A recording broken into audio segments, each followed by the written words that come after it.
ఏదైనా ఒక దానికోసం ప్రయత్నిస్తూ ఉన్నాము. కంటిన్యూగా ప్రయత్నిస్తూ ఉన్నావు. నీకు ఆ పని అవ్వలేదు. ఆ ఆపర్చునిటీ రాలేదు. ఇమ్మీడియేట్‌గా మనము ఫ్రస్ట్రేషన్‌కి గురవుతాం. డిసప్పాయింట్ అవుతాం.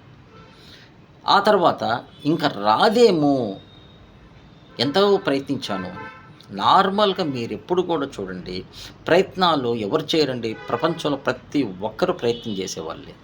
కానీ ఎవరికొస్తదో తెలుసా? కొద్దిగా ఆలోచించండి. ఓపికతో ఉండాలి. మీ యొక్క ఫ్రీక్వెన్సీని బట్టి నీకు 5 రోజుల్లో రావాలని అంటే 5 రోజుల్లో, 4 days, 3 days, 2 days, 1 day, 1 hour నువ్వు నీ యొక్క ప్రోగ్రామ్‌ని ఎంత ఇంటెన్సిఫై చేస్తావో అంత ఫాస్ట్‌గా రియాక్ట్ అవుద్ది. ప్రోగ్రామ్ నిదానంగా అనుకోండి, నిదానంగానే వస్తది. స్పీడ్ ఇంకా స్పీడ్ చేశారు, చేయండి.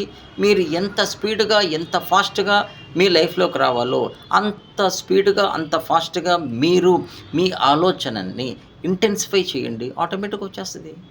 It's all depending upon the need you have. నీ అవసరాన్ని బట్టే గదా! అందువల్ల నేనేమంటానంటే మ్యాటర్ ఎప్పుడు బయటుండదు.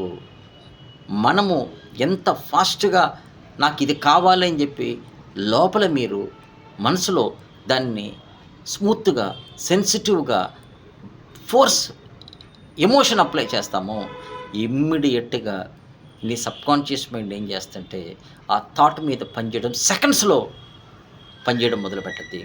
ఎక్కడ ఉన్నా సరే ఆ అవసరం ఏదైతే మీదుందో దాన్ని ఫుల్‌ఫిల్ చేయటానికి ఇమ్మీడియేట్‌గా రెడీ అయ్యి నీ పని పూర్తి చేసిన తర్వాతే మిగతాయి జరగద్ది.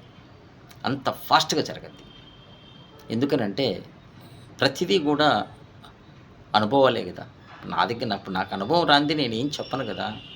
అంత ఫాస్ట్‌గా, అంత అక్యురేట్‌గా నేను చెప్తానంటే అనుభవాలే. అయన్నీ జరగతాయి. Just try your level best. Thank you very much.